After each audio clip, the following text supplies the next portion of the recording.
ஆழ்வார் திருவடிகளே சரணம். எம்பெருமானார் திருவடிகளே சரணம். ஜீயர் திருவடிகளே சரணம். யோ நித்யமச்சுதபதாம்புஜைர்மருக்மவ்யாமோஹதஸ்ததிதராணி தೃಣாய மேனே அஸ்மத்குரோர்பகவதோஸ்ய தயைகசிந்தோः ராமானுஜஸ்ய சரணௌ சரணம் பிரபத்யே.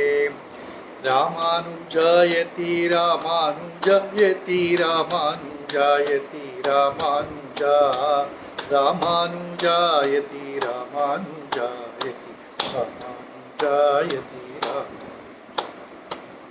ராமானுஜாயதி ராமானுஜாயதி ராமானுஜாயதி ராமானுஜா ராமானுஜாயதி ராமானுஜாயதி ராமானுஜாயதி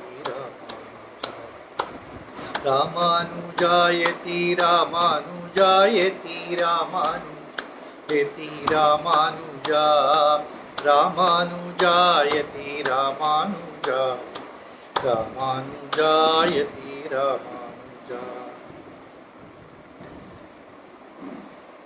जब उस चोल राजा के पास चतुष्ग्रामवासी इसका नाम है, जिस व्यक्ति ने कहा, वो एक कुरेश के शिष्य थे. चतुष्ग्राम निवासी, उन्होंने उस व्यक्ति ने ही राजा से कहा कि रामानुजाचार्य को हस्ताक्षर करना चाहिए. शिव के ऊपर, शंकर के ऊपर कुछ नहीं है, कोई नहीं है, ऐसा बोलकर, ऐसा लिखकर सही करना चाहिए, ऐसा उसी ने ही कहा था. तब राजा ने कहा ऐसा है, तो 2 सिपाहियों को भेज दिया रामानुजाचार्य के मठ में, और बाहर आकर वे पूछ रहे थे रामानुज कहाँ है. तब कुछ वैष्णवों ने ये सुनकर, तब कुरेश जी रामानुजाचार्य स्नान कर रहे थे, तभी उनके लिए पानी कुछ गर्म करके दे रहे थे, ऐसा सेवा कर रहे थे. तब वैष्णव ने आकर कानों में कहा कि ऐसे सिपाही पूछ रहे हैं, सब वृत्तांत कहा होगा. तो कुरेश ने तुरंत ही रामानुजाचार्य के काषाय वस्त्र को परिधान कर लिया और निकल गए उनके साथ. तभी महापूर्ण भी थे, उन्होंने कहा मैं भी आता हूँ आपके साथ.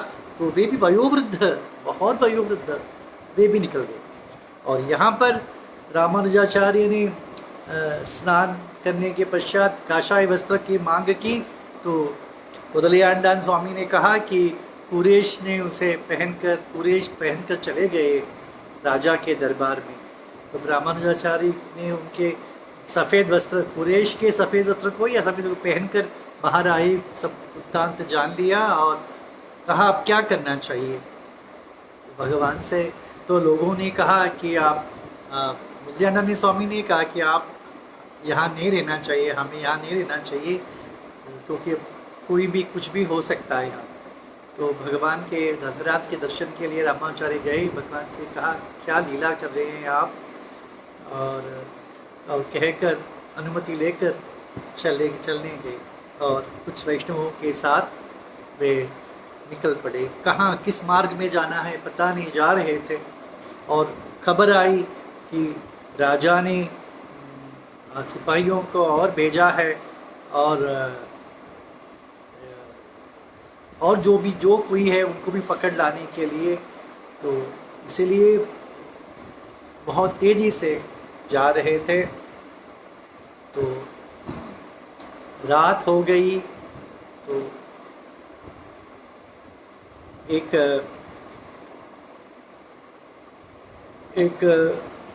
कुटिया के पास आए और वहाँ पर पूछा कि यहाँ पर ठहर सकते हैं या.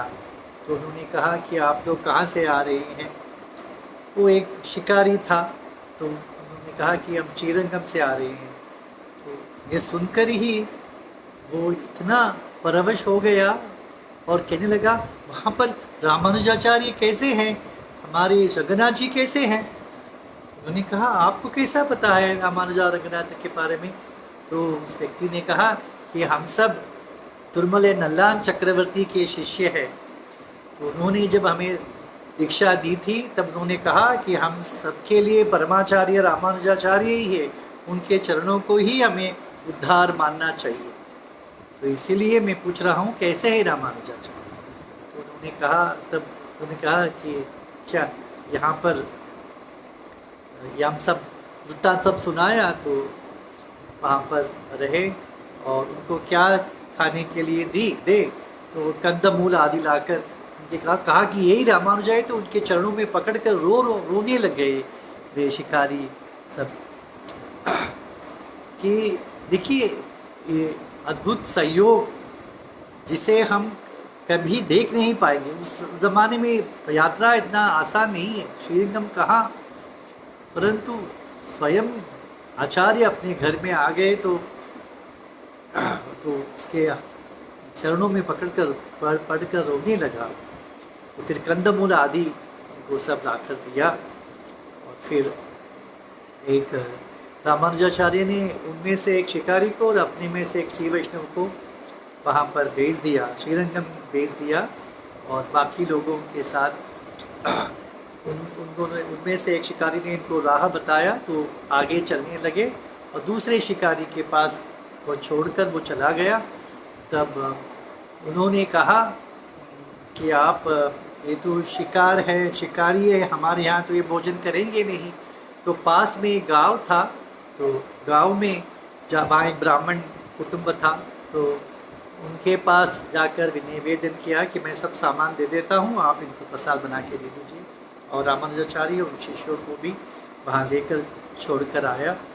तो वहाँ जाने के पश्चात वहाँ की जो गृहिणी थी उन्होंने पूछा कि आप कहाँ से आ रहे हैं। उन्होंने कहा श्रीरंगम से आ रहे हैं। श्रीरंगम? तो वहाँ तो रामानुजाचार्य है, कैसे हैं वे? तो उन्होंने कहा, सब लोगों ने कहा आपको कैसा पता है रामानुजाचार्य? उन्होंने कहा हमारे गांव में दुर्भिक्ष हो गया था, तब हम प्रसाद नहीं था, तो इसलिए हम सब श्रीरंग में पति के साथ में श्रीरंगम आ गई थी, वहाँ पर रहने लगी। तो रामानुजाचार्य माधुकरी भिक्षा करने आते थे 7 घरों में। तब मैं नीचे उतरकर उनसे प्रार्थना किया। मैंने देखा था कि बड़े बड़े राजा मंत्री रामानुजाचार्य से बहुत आदरपूर्वक प्रणाम करते हैं। तो वो गृहिणी कहती है, मैंने रामानुजाचार्य से पूछा आप तो सन्यासी हैं, आपको बड़े बड़े राजा महाराजा कैसे नमस्कार करते हैं, क्यों करते हैं? तब रामानुजाचार्य ने कहा मैं उनके लिए हित की बात करता हूँ। तो उसने कहा कि मुझे भी वो हित बात सुनाइए। तो रामानुजाचार्य ने उसे भी पंच संस्कार करके हित बात सुनाई। तो उसके पश्चात उनके गांव में बरसात होकर सुभिक्ष हो गया।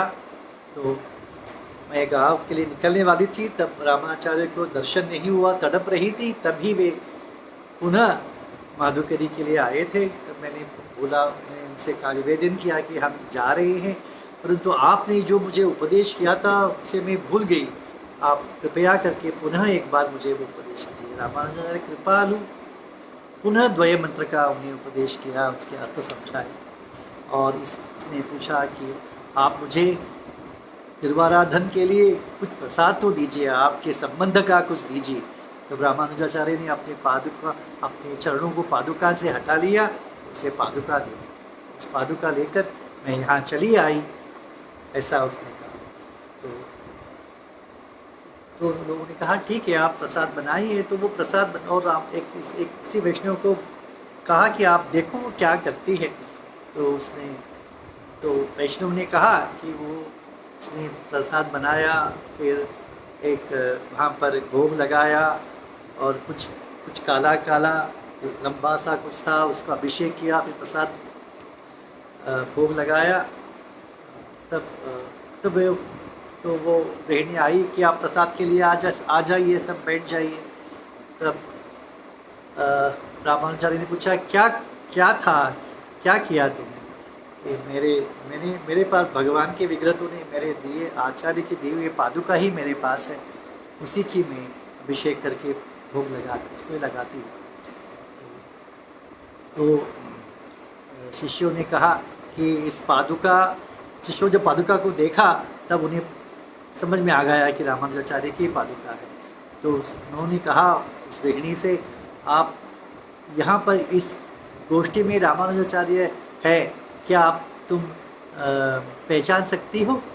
तो उन्होंने दिया लेकर आई, वे दिया लेकर आई और सबके चरणों को देख रही थी, तो रामानुजाचार्य के चरणों पर आ गई तो रुक गई, यही वो चरण है, यही वो चरण है। तो देखा तो सफ़ेद वस्त्र परिधान किया था, तो इसलिए मुझे पता नहीं है। तब रामानुजाचार्य ने कहा कि तुमने तो प्रसाद भोग मेरे ही पादुका को लगाए हैं, तो मैं वो नहीं स्वीकार कर सकता हूँ।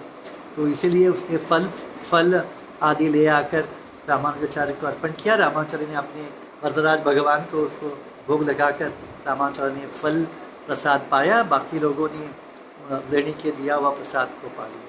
फिर वो इन सब प्रसाद पाने के बाद वो गृहिणी अपने पति के पास गई और पति को भी परोसा। पति भी खाने के पश्चात कही, पति ने कहा कि तुमने प्रसाद पाया?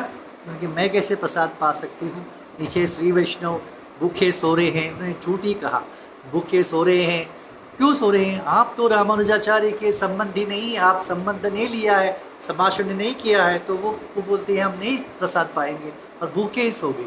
ऐसा तो कल सुबह में मैं रामानुजाचार्य आचार्य से दीक्षा ले लूँगा, उनका चरण पकड़ लूँगा, यही तो वो चाहती थी।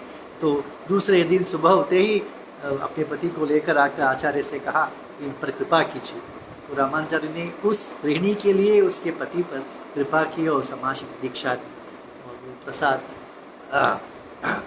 तो इस प्रकार वे 74 सिंहासनाधिपति है ना, रामानुजाचार्य ने नियुक्त किया, उनमें से एक वे भी थे। कुंगिल आचान उनका नाम था, कुंगिल प्राटी और कुंगिल आचान। उनके वंशज श्रीरंगम में है, उनके पास वो पादुका भी है आज। वो कुंगिल श्रीरंगम बसे हुए हैं, श्रीरंगम में उनके तिरुमाड़े में रामानुजाचार्य श्री पादुका अभी भी है। तो इस प्रकार वे आगे बढ़ने लगे और अवशेष हम राज दरबार में क्या हुआ और आगे क्या हुआ वो कल देखेंगे। श्रीमन्महाभूतपुरे श्रीमद्केशवे ज्वनः कान्तिमत्यां प्रसूतायेति राजाय मंगलम्।